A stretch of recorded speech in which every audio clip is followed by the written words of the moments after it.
So here we see a mason bee box that's been put together and drilled in there, and the holes are where different kinds of bees, the most particular mason bees use. Mason bees cover each of their cells with the clay-like material, thus masons.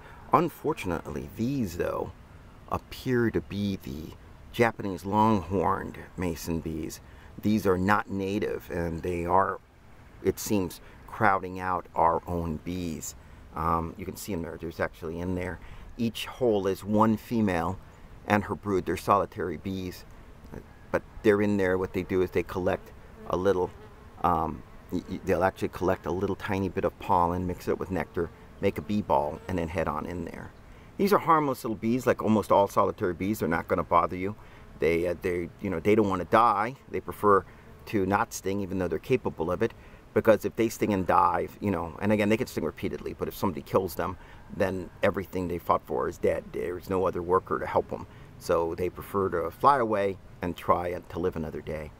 But easy to attract, cutting off bamboo pieces, drilling holes in different kinds of wood. You can attract different species. The bad news is that more and more what we're getting are these Japanese horn bees rather than our native mason bees. And they seem to be crowding them out. They're a little bit more adaptable, and they end up using these holes more so than our regular bees. This one's looking for a safe hole and keeps going in there, and it's occupied, and she gets pushed out. I think she found one that she can actually stay in. There's another one. But they're good pollinators. They're going out there right now. They carry, unlike the bee baskets that most bees have on their hind legs, these guys carry them on what's called scopa, hairs on their belly. And so they make excellent contact with flowers and may even be better pollinators, not only because of the excellent contact that they make, but because they have to come out and work. So they only live about a month as an adult. They have to come out and work under all conditions, even if the weather's not so good. So they're very good at pollinating. It's just unfortunate that our native ones are getting the short shift and are getting outcompeted for holes and provisions by these Japanese horn bees, of which there's 2 species. I'm going to back up a little bit because I'm blocking their way in, but you can see that there's plenty of them coming back in again from foraging wildflowers.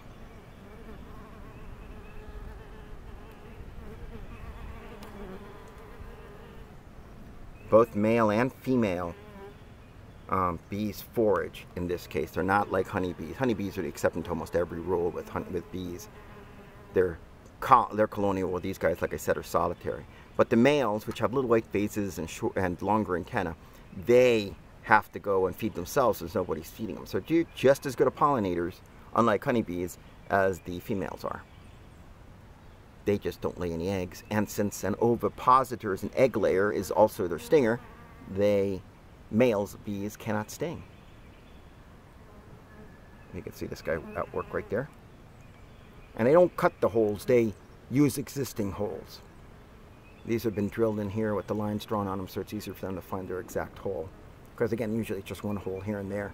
When you pile a bunch together, not only do they get confused sometimes as far as their openings, but you end up with more chances for parasites and all sorts of predatory wasps trying to get them, because all the food's concentrated in one little hole.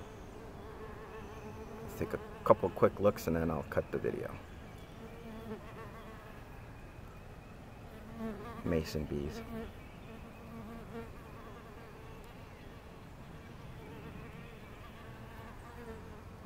Great pollinators, but again, these are unfortunately not the native. These are the longhorn Japanese versions, which compete. As you can see, not even one native's come in here. They're dark blue. Osmia is the genus, but unfortunately, every bee that we've seen so far here is one of the Japanese ones, not one of the natives. And you can see how they outcompete our native bees for nesting sites, as well as all the food that they're competing for. Mason bees, beautiful springtime bees.